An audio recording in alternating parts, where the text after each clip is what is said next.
옆에 계시는 분들하고 한번 인사 나눌까요? 하나님이 우리를 만나 주십니다. 네.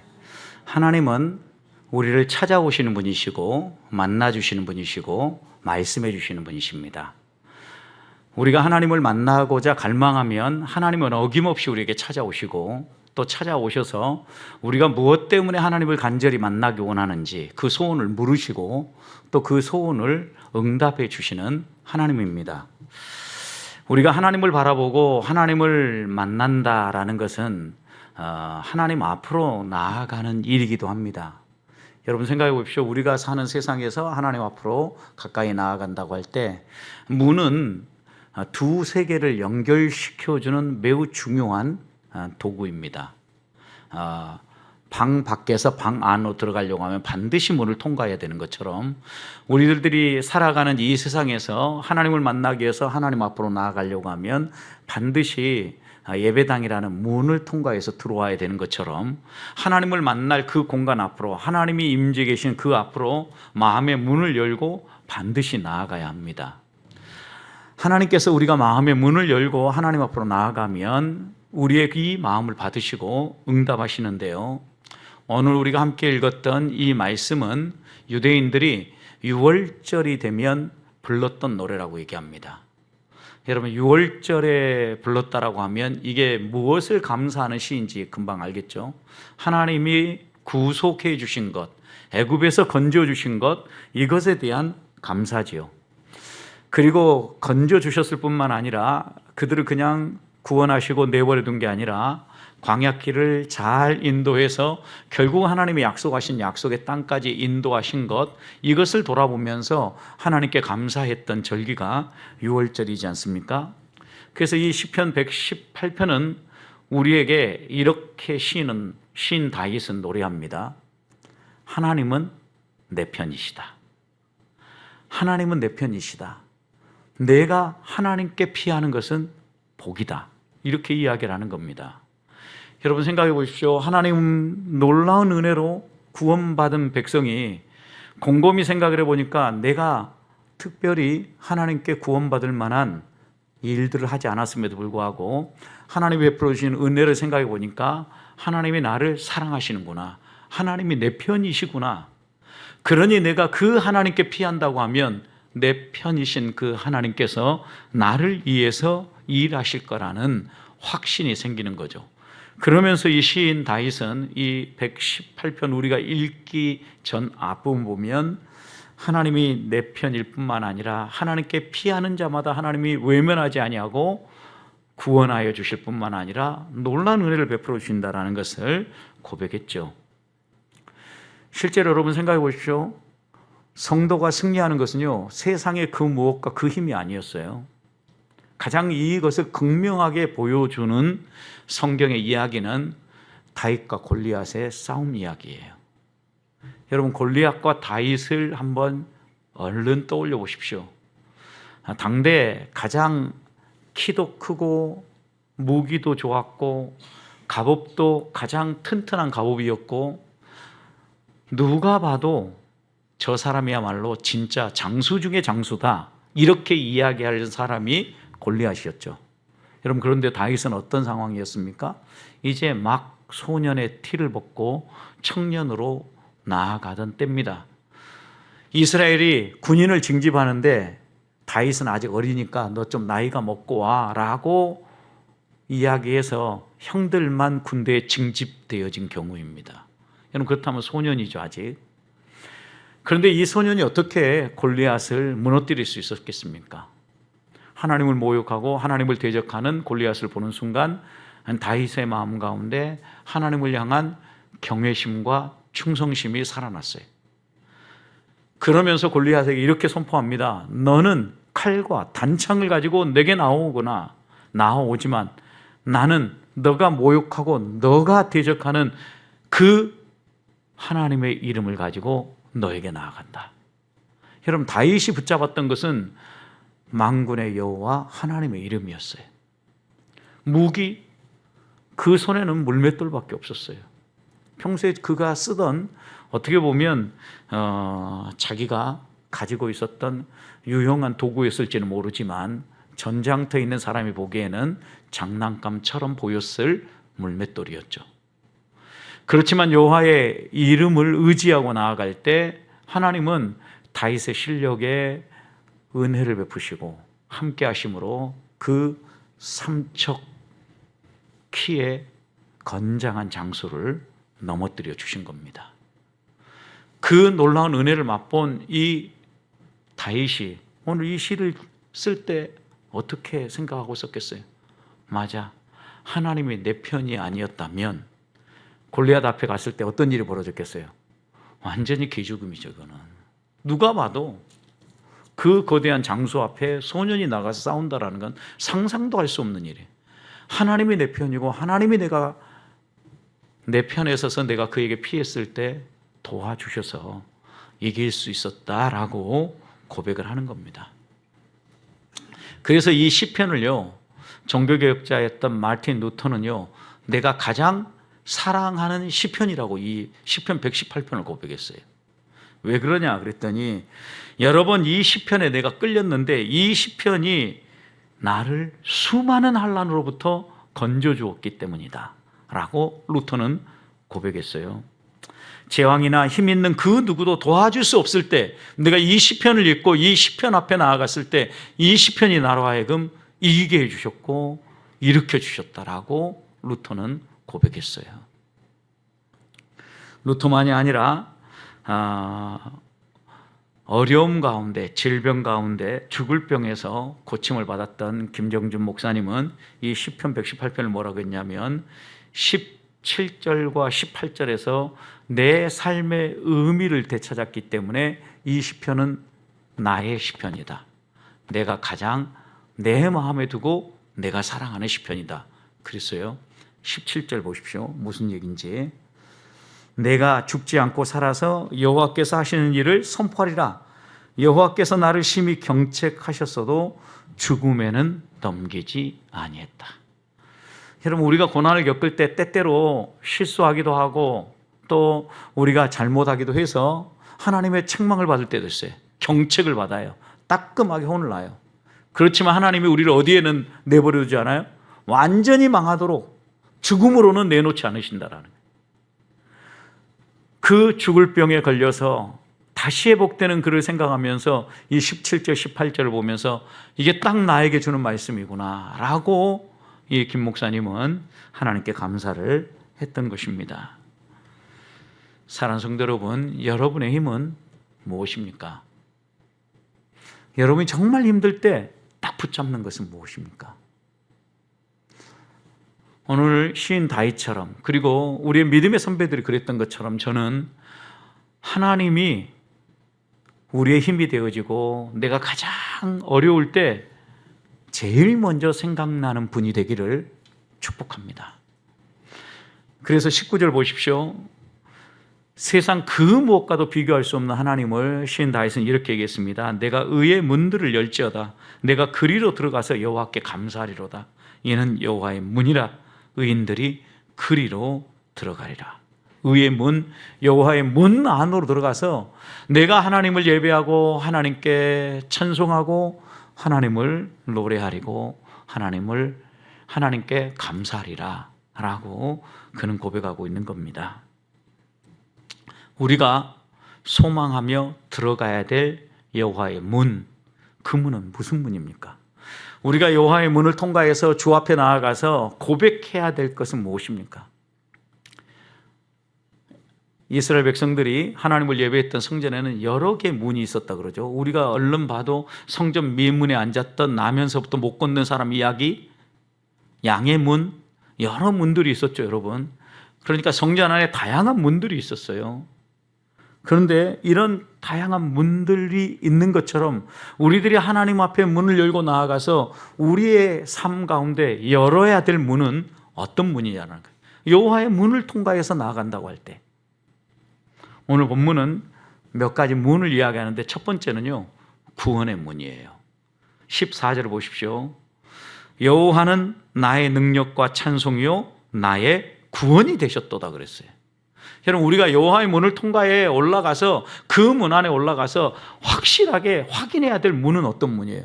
하나님이 나를 구원하신 이 구원의 문에 대하여 하나님께 찬송하고 하나님께 영광을 돌려야 된다는 거죠. 여호와는 나의 능력이요 나의 찬송이시요 나의 구원이 되셨다라는 이 노래는요, 이스라엘 백성이 애굽에서 나와서 홍해를 만났지 않습니까? 홍해를 건넌 다음에 애굽의 군대들이 그 홍해에 몰살당하는 걸 보면서 노래를 부를 때 첫 번째 그 외침이 뭐였냐면 여호와는 나의 능력이시요 나의 구원이시로다, 나의 찬송이시로다 노래했던 거예요. 똑같은 문구예요. 하나님이 구원하시는 이 손길, 우리가 생명의 위협을 느끼고 여러 가지 어려움을 겪는데 그 어려움 가운데서 우리가 위기 모면하고, 그리고 하나님께서 대적들을 심판하시는 모습을 보면서 찬송할 첫 번째 찬송은 나를 구원하신 하나님의 놀라운 손길에 대한 찬송이라는 겁니다. 하나님 앞에서 믿음으로 살고자 한다고 해서 항상 길이 활짝 열린 건 아니에요. 사무엘 선지자가 다윗에게 기름을 붓고 난 다음에 다윗의 인생에 놀라운 변화가 일어날 줄 알았는데 놀라운 변화가 일어난 게 아니라 갈수록 첩첩산 중에 고난이 다가오지 않습니까? 첫 출발은 좋았어요. 왜냐하면 다윗이 사울에게 발탁당하잖아요. 사울이 자꾸 악신이 들려가지고 막 정신이 혼미하고 어려움 가운데 빠지는 거예요. 그러자 옆에 함께 섬겼던 사람들이 정말 수금을 잘 타는 사람이 있는데 그 사람이 수금을 타면 마음도 평안해지고 악한 귀신도 떠난다더라 라고 전해주니까 그게 누구냐? 찾아와 데려와라. 그렇게 데려온 사람이 누구예요? 다윗이에요. 다윗. 그래서 사울이 힘들고 어려울 때마다 사울 앞에서 다윗이 수금을 타며 그 마음을 평안하게 해줬어요. 그런데 그럼에도 불구하고 사울에게 악신이 그날따라 강하게 임한 거예요. 어떤 일이 벌어집니까? 손에 들고 있는 창을 들어서 벽에다가 다윗을 꽂기 위해서 수금 타고 있는 다윗을 향해 창을 날려버린 거예요. 한 번이면 좋겠는데 여러분, 성경에는 2번씩이나 피했다라고 나와요. 다윗이 그 위험에서 도망 나와서 도망자 생활을 하면서 어떤 생각이 들었겠어요? 여러분, 이 시인의 여호와는 나의 구원이시고 나의 피난처이시고 나의 노래가 아니었다고 하면 내가 그때 어떻게 살아났겠냐라는 거죠. 여러분, 수금을 탔으니까 저 멀리 떨어져서 수금 탔겠습니까? 지근 거리에서 수금을 연주하지 않았겠어요? 창으로 던져서 꼽는다고 하면 사울도 장수 출신이잖아요. 사울도 마음만 먹었다 하면 정확하게 공격해서 죽일 수 있었을 거라고요. 그러나 하나님은 다윗 편에 서서 다윗을 지켜주시고 구원해 주신 거죠. 여러분, 우리들도 정말 위험천만한 상황을 넘길 때마다 어떤 생각이 듭니까? 와, 아슬아슬했다라고 생각하면서 오늘 행운이다 이렇게 생각하십니까? 여러분, 믿음 있는 사람들은 이 행운이라는 생각이 들 때 딱 그 다음 마음속에 드는 게 뭐예요? 아, 하나님이 도와주셨구나.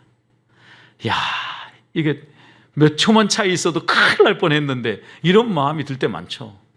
여러분, 그런 경우 지금 눈이 많이 오고 빙판이 되니까 한 번은 목사님들과 함께 고속도로를 운전하며 내려갈 때였어요. 근데 천안 IC 부근인데 여러분, 거기가 전부 다 빙판이요. 블랙 아이스가 딱 형성되어 있는데 그 누구도 미리 누가 예고해 주는 게 없는 거예요. 근데 앞에 가는 차들이 빙글빙글 돌고 있는 거예요. 그리고 어떤 사람은 차문을 열고 나오려고 차문에 다리를 걸고 돌고 있고, 그래서 그 돌고 있는 차를 피해 오는 것도 은혜고 내 차가 거기서 안 돌고 지나가는 것도 은혜였는데, 야, 정말 그때 이게 은혜구나라는 것을 또다시 느꼈어요. 하나님이 돌보지 않으면 우리가 살 수 없었다라고 생각하고 고백하는 일들이요, 비일비재예요. 비일비재. 우리가 못 느끼기 때문에 이런 고백을 하지 않는 거죠.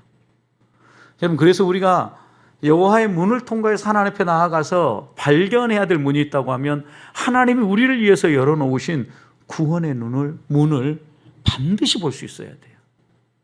여러분, 우리는 하나님의 구원의 이 은총이 아니었으면 하나님 앞에서 예배할 수도 없고 또 이 자리에 이렇게 앉아 있을 수도 없는 사람들이잖아요. 우리에게 그런 어떤 조건들이 없음에도 불구하고 하나님은 우리를 전적으로 하나님의 주권으로, 하나님의 사랑으로, 하나님의 은혜로 불러주셨어요. 그래서 바울은 에베소서 2장 8절 9절에서 이렇게 고백하죠. 너희가 그 은혜에 의하여 믿음으로 말미암아 구원을 받았으니 이것이 너희에게서 난 것이 아니요 하나님의 뭐다? 선물이라 그랬어요. 여러분, 정말 우리에게서 나올 수가 없는 건데 하나님이 전적인 선물로 우리에게 주셔서 오늘 우리가 누린 거예요. 그런데 9절에서는 이렇게 보여요. 행위에서 난 것이 아니니 누구든지 자랑하지 못하게 하려. 하나님이 우리 편에 이유가 없게 하신 이유가 있다고요. 그럼 우리는 얼마나 자랑하기를 좋아합니까? 조금만 있어도요. 그 마음을 너무 잘 아시기 때문에 적어도 이 생명의 문제만큼은, 이 구원의 문을 통과하여 하나님을 노래하고 하나님을 찬양하는 이 일만큼은요, 전적으로 하나님의 선물로, 은혜로 우리에게 주셨다라는 거예요. 어떻게 보면 오늘을 살아가는 하루하루가 하나님이 우리에게 주시는 은혜의 선물입니다. 저는 오늘 여호와의 문을 통과해 하나님 앞에 나아가서 우리에게 열려진 이 구원의 문을 발견하고 하나님을 높이며 하나님을 찬송할 수 있기를 축복합니다. 두 번째 문은요, 19절 보십시오. 내게 의의 문들을 열지어라. 내가 그리로 들어가서 여호와께 뭐하리라? 감사하리라. 두 번째 열리는 이 문, 의의 문으로 들어가서 내가 감사한다 그랬어요. 여러분, 의의 문을 열고 들어가는데 여러분, 이 문으로 들어가는 사람이 누굽니까? 20절을 보십시오. 누가 그리 들어간다 그랬어요? 이는 여호와의 문이라. 누가? 의인들이 그랬어요. 의인들이. 여러분, 그러니까 의의 문, 여호와의 문, 이 문을 통과해서 들어갈 수 있는 사람들은 누구예요? 의인들이에요. 다른 말로 표현하면 구원의 문을 통과해서 구원의 은총을 던집은 사람들이 또다시 이 의의 문을 통과해 여호와의 문 앞으로 나아갈 수 있다는 거예요. 여러분, 그래서 이 문을 통과한 사람이 두 번째 하나님 앞에서 살려내는 고백은 뭐냐면요, 감사 찬송이에요. 실제로 우리가에게 하나님께서 베풀어 주신 그 구원의 은총에 대한 감사만 있어도요, 우리의 삶은 완전히 달라져요. 우리가 하나님 앞에서 감사를 잃어버리기 때문에 자꾸 하나님은 여호와의 문 안으로 들어와서 너희가 감사하라. 결국 우리에게 살려내라고 하는 것은 너희가 통과하여 들어온 이 문이 감사의 문이다라고 이렇게 우리에게 말씀하고 교훈하고 있는 겁니다. 구원받은 백성이 하나님 앞에 나아가 살 일이 뭐가 있겠습니까, 여러분? 한 가지밖에 없어요. 이 놀라운 은혜로 구원해 주신 것에 대한 감사죠. 근데 여러분, 구원받은 하나님의 백성으로 여호와의 문에 통과해 들어와서 감사하고 계십니까? 여러분의 그 통과한 문은 감사의 문이십니까? 혹시 하나님 앞에 나와서 이렇게 있음에도 불구하고 불평하고 원망할 거 이런 것들 혹시 쏟아놓고 있지는 않습니까? 우리 이런 부분을 반드시 점검해야 합니다. 구원받은 하나님의 백성이, 의인들이 여호와의 문을 통과해 하나님 앞에 나와서 다시 한번 우리가 고백해야 될 것이 뭐냐? 감사라는 거죠. 그러니 그 문은 감사로 들어가는 문이라고 해도 과언은 아닌 거죠. 그래서 두 번째 우리들이 살려내야 될까? 여호와의 문을 통과해서 항상 우리의 마음속에 떠올려야 될 것은 이 문이 하나님 감사의 문이 되게 해 주십시오. 하나님 앞에 나올 때마다 하나님이 베푸신 은혜에 대해 감사하게 해 주십시오. 여러분 생각해 보십시오. 믿음의 조상들 한 사람 한 사람을 떠올려 보면요, 이 사람들도요, 하나님의 은혜가 아니었으면 그 자리에 있을 수 없었어요. 그래서 그들이 하나님께 감사하고 찬송하잖아요. 아브라함 믿음으로 잘 출발한 것 같았지만 여러분, 아비멜렉을 만날 때 아내가 너무 예뻐가지고 아무리 생각해봐도 내 생명에 위협을 느끼겠다고 생각해서 누이라고 하자고 했죠. 결국 그 이야기 때문에, 그 작전 때문에 아내를 빼앗길 뻔합니다.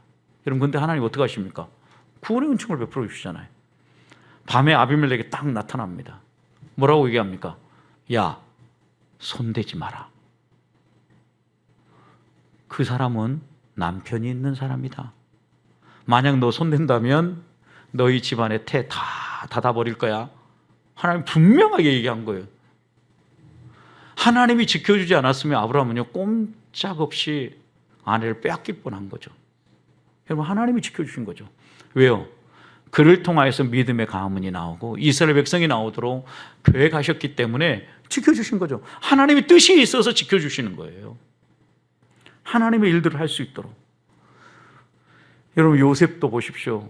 나름대로 성실하게 사니까 승승장구하고 올라갔습니다. 계속해서 그렇게 살 줄 알았는데 한순간에 어떻게 해요? 누명을 쓰고 감옥에 들어가 버리잖아요. 그러니까요, 우리의 삶에 어떤 형통의 길이 열리고 우리 안에 어떤 일들이 펼쳐지는 것은요, 우리의 노력과 우리의 열심이 아니라는 건 성경은 분명히 얘기하는 거예요. 그렇게 요셉이 충성을 다하고 힘썼으면 어떻게 해야 돼요? 계속해서 승승장구해야죠. 이게 우리가 생각하는 길이잖아요. 그런데 그 순간에 어떤 일이 벌어져요? 누명 쓰고 감옥에 들어가는 거예요.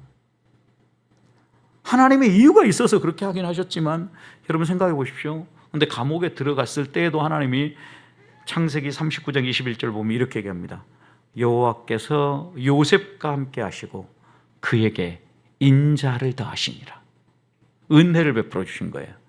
간수장에게 예뻐 보이게 하신 거예요. 그리고 간수장이 그에게 일들을 맡기고 그 일들을 하면서 그 감옥에 있는 여러 왕의 제수들과 교제할 수 있는 시간을 주신 거예요. 여러분, 애굽의 총리로서 애굽 왕에 대해 배울 수 있는 시간을 주셨고 애굽의 정치에 대해서 배울 수 있는 시간을 하나님 허락하시기 위해서 계획하시고 그리로 몰아넣으신 거예요. 사람들이 볼 때는 완전히 나락으로 떨어진 것 같지만 하나님은 그 속에서도 은혜를 베푸시고 그를 다듬고 그를 세워 가시는 놀라운 계획을 가지고 있는 거죠. 때때로 우리도요, 잘못된 선택을 하고 실패를 하고 넘어질 때도 있어요. 여러분, 그렇지만 그 순간에도 하나님은 우리를 놓지 않고 계신다라는 거예요. 그러니 우리가 여호와의 문을 통과해서 하나님 앞에 나와서 예배할 때마다 우리에게 활짝 열려야 될 문은 어떤 문이에요?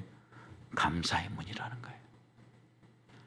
저는 그래서 우리가 하나님 앞에서 내가 이 예배당의 문을 열고 들어올 때마다 내 안에 감사의 문이 활짝 열리게 해주십시오. 하나님 행하신 일에 대한 찬송이 절로 나오게 해주십시오. 이 고백이 우리 안에 있기를 소망합니다. 마지막입니다. 22절과 23절 보십시오. 여호와의 문을 통과해서 또 하나 우리가 바라봐야 될 건 뭐냐면 건축자가 버린 돌이 집 모퉁이의 머릿돌이 되었다라는 얘기예요. 여러분, 건축자가 버린 돌이라는 것은 어떤 돌이에요? 건축자가 딱 볼 때 이 돌은 어떤 돌이에요? 쓸모없는 돌이니까 버린 거죠. 건축에 꼭 필요한 돌이라면 왜 버리겠어요? 쓸모없으니까 버렸죠. 그런데 하나님은 그 돌을 취하셨어요. 어떻게 쓰셨어요? 그 다음 집 모퉁이의 머릿돌이 되게 하셨다. 여러분, 이 모퉁이의 머릿돌은요, 건축에 있어서 기준이 되어지고 제일 중요한 돌이라고 그래요. 그러니까 여러분 생각해 보십시오. 건축자가 생각할 때, 세상 사람이 생각할 때는 아무 쓸모없다라고 탁 내팽개쳐 던져버린 돌이지만 하나님은 그 돌을 취하셔서 어떻게 해요? 그 건축에 가장 필요하고 가장 소중한 돌로 변화시킨다라는 거예요. 이것은 결국 예수 그리스도에 대한 이야기이에요. 예수 그리스도를 예표하는 스토리이기도 합니다. 여러분, 그런데 여기에서 우리가 하나 놓치지 말아야 될 것은 변화의 문이에요. 변화의 문. 저는 이 말씀을 묵상하면서 하나님이요, 이렇게 쓸모없는 사람도 다듬어서 가장 요긴한 존재로 변화시킬 수 있다는 거예요. 그런 여호와의 문을 열고 하나님 앞에 나올 때마다 우리들 꿈꿔야 될 건 뭐예요? 하나님의 은혜와 하나님의 만지심과 하나님의 손길에 의해서 변화를 꿈꾸는 거예요. 여러분, 나로 보면, 나를 생각하면요, 소망이 없어요. 조금만 성질 긁으면 어때요? 열받잖아요. 어디서 보면 알아요? 가족관계에서, 부부지간에도 조금만 긁으면 어때요? 가장 편하기 때문에 한 번씩 봐버리죠.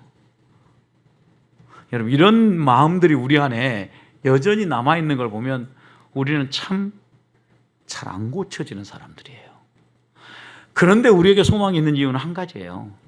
하나님은 그렇게 쓸모없다고 건축자가 버려도 그 돌을 취하여서 가장 요긴한 돌로, 세상 사람들은 이 사람이 반역자고 이 사람이 사람들을 선동하는 사람이고 이 사람이 우리에게 악한 악한 소문을 퍼뜨리는 사람이라고 십자가에 매달았지만 하나님은 그를 들어서 우리의 구원자로 삼으시고 만왕의 왕이요 만주의 주로 세우시는 분이 우리가 믿는 하나님이라는 거예요. 하나님은 고치지 못할 사람이 없어요. 하나님은 바꾸지 못할 사람이 없어요. 문제는 우리가 하나님께 내 자신을 맡기지 않기 때문이에요. 하나님 손에 나를 들이지 않기 때문이에요. 하나님께 맡기기만 하면 하나님이 우리를 변화시켜요. 그래서 24절 뭐라고 고백합니까? 이 날은 여호와의 정하신 날이라. 여호와의 문을 통과해서 들어가서 내가 구원의 문을 열고 감사의 문을 열고 변화의 문을 열고 나면 이 날에 우리가 즐거워하고 기뻐하리라. 하나님을 예배하는 그날에 기뻐 찬송하며 하나님께 영광을 돌리리라. 여러분, 그런 점에서 우리가 하나님 앞에 나올 때마다 여호와의 문을 열고 하나님 성전 앞으로 나올 때마다 은혜 보좌 앞으로 나갈 때마다 우리가 우리의 마음에 문을 활짝 열어서 살려내야 될 것이 있단 말이에요. 하나님 우리에게 베푸신 구원이고 하나님 우리를 다스려가는 손길에 대한 감사이고 그렇게 다듬어질 것 같지 않았던 나를 오늘 이렇게 바꿔놓으시는 하나님에 대한 찬양이에요. 저는 이 밤에 다른 건 내려놓고 하나님 앞에 이 세 가지를 붙잡고 기도합시다. 하나님, 내게도 이런 문이 열리게 해 주시옵소서. 하나님 앞에 나올 때마다 구원의 감격에서 하나님을 찬송하게 하시고 하나님 앞에 나아갈 때마다 여호와의 문을 통과할 때마다 내 안에 이 구원의 감격에서 감사만 나오게 해주십시오. 그리고 이 감사가 쌓이고 또 쌓여서 여러분 감사하면 그 사람도 어떻게 변화되어져요? 감사가 가득한 사람으로 변화되어져요. 모난 성품도 다듬어지고 하나님이 나를 바꿔놓으시는 놀라운 은혜가 드러나요. 그러니 하나님을 제대로 믿고 의지하고 나아가는 사람은요 반드시 이 변화를 맛보게 되어 있어요. 그 하나님을 바라보며 사십시다. 이사야 선지자는 이사야 40장 31절에서 여호와를 앙망하는 사람, 여호와를 경외하고 여호와를 바라보는 사람, 여호와를 의지하는 사람에게는 하나님이 새 힘을 주신다. 내 힘이 아니라 하나님이 공급하신 힘, 이게 믿음의 비밀이잖아요. 그 힘을 가지고 살아가면서 하나님이 내게 이루신 구원과 내 삶에 행하시는 놀라운 손길에 대한 감사와 그렇게 바뀌지 않을 것 같았던 내가 변화되는 걸 보면서 하나님께만 영광을 돌리고 하나님께만 감사하는 우리 보배의 성도들 되시기를 주님의 이름으로 축복합니다.